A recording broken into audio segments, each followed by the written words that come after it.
today: Peace Prizes, Power of Narrative, and Russian extremist newspapers. Your host is Rick Falkvinger, and this is Liberties Report. This report is presented by Private Internet Access. Good evening and welcome to Liberties Report Week 41. Ironically prompted by the Nobel Peace Prize, the concept of online haters seems to have gotten an increasing grip in news reporting, and those as though hatred expressed online was a special kind of hatred that warranted special treatment. Pakistani Malala Yousafzai won the Peace Prize, being one of the favorites this year, sharing it with Kailash Satyarthi in India, who has been fighting child slavery. Yousafzai is the youngest Peace Prize winner and Nobel laureate ever, clocking in at a mere 17 years. However, the so-called online haters have not been idle. This leads to this inescapable conclusion, as spouted on Twitter. You can get shot in the head over something as beneficial as education, survive, still not talk bad about anybody, get a Nobel Peace Prize, and some people will still hate you for no good reason. However, the magic word online haters, sometimes worded as cyberbullying, is nothing but a scare tactic from the privileged to crack down on freedom of speech that threatens their previous narrative advantage. There's nothing inherently online about being rude, mean, and uncivilized in general, and it's easy to compare this to when the car arrived early last century, and the very Supreme Court of Michigan said this. The automobile is a swift and powerful vehicle of recent development. Constructed as covered vehicles to standard form in immense quantities, and with a capacity for speed rivaling express trains, they furnish for successful commission of crime a disguising means of silent approach and swift escape unknown in the history of the world before their advent. The question of their police control and reasonable search on highways or other public places is a serious question. The baffling extent to which they are successfully utilized to facilitate commission of crime of all degrees, from those against morality, chastity, and decency to robbery, rape, burglary, and murder, is a matter of common knowledge. So there you have it. The car was the vehicle for murder, robbery, and rape in 1922, implied to be the reason and the cause even, applied to the very Supreme Court of Michigan, which even cites it as common knowledge. Just like the net is cited as a vehicle for bullying, hatred, and bile today. Again, implied to be more than a vehicle, implied to be a cause and a reason, again, by common knowledge. Or, perhaps it isn't. The net is an amplifier of human nature, and what nature has been propagated by examples in mass media since well before the net. If we look at how many leading and visible people behave, it should be expected that other people copy them. That's how we behave as humans, after all. We copy, and copy some more. And if we look at the most watched people in the establishment, how do they behave? Those who criticize online haters the most. It doesn't take long to realize that television and newspapers have been chock full of media bullying and haters as long as any of us can remember. O'Reilly, just pick one name, spews hatred at a supersonic speed. So do many Hollywood stars when they get the chance.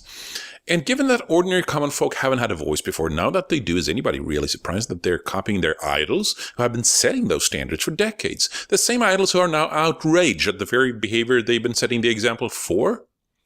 And this is relevant because it's being hypocritically used to justify crackdowns on the net, just as the car was described by the Michigan Supreme Court in 1922. In Sweden, one of the loudest and rudest people recently advocated that online haters should have their internet shut off. Meanwhile, this particular person has been aggressive in newspapers and television for at least the past 25 years. And that's what it boils down to again, the privilege of narrative, the information advantage. Who has the privilege of describing reality? Who has the ability to dictate true from false? This has always been the most powerful and most coveted position in society through history.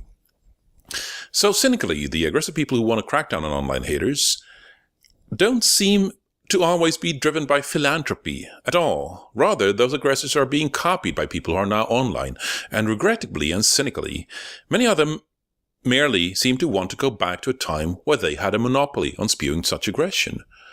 Nobody should really be surprised that they were copied once the opportunity arose, and that's what the net is all about. It's how the power of narrative is being wrestled out of the hands of a former small elite. That's why this same elite is cracking down on civil liberties for the next generation, even if that elite enjoyed the same civil liberties in the environment where they grew up. They're defending a privilege, pure and simple.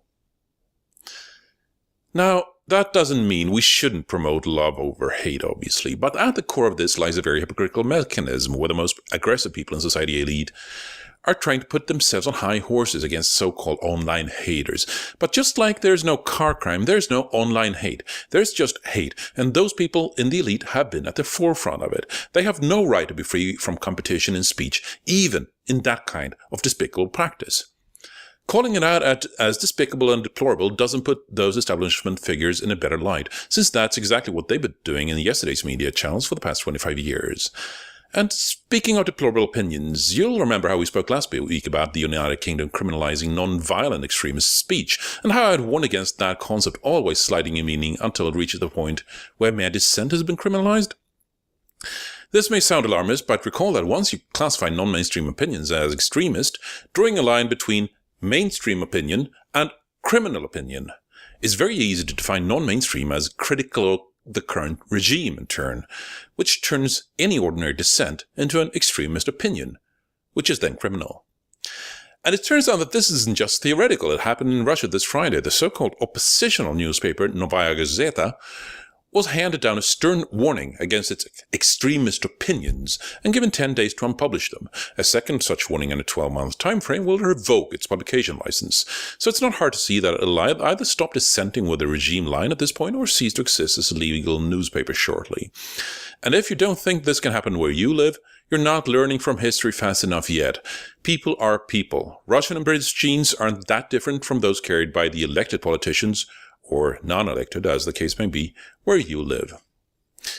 The fight, no, the war, is on for the control of the narrative. An old guard is trying to prevent the new generation from rendering them irrelevant in a world they don't understand, and the battleground is over our liberties. I'm Rick Falkvinge, and this is Liberties Report. Visit our sponsor, Private Internet Access. Good night. This report is presented by Private Internet Access. Liberties Report is produced using exclusively free software.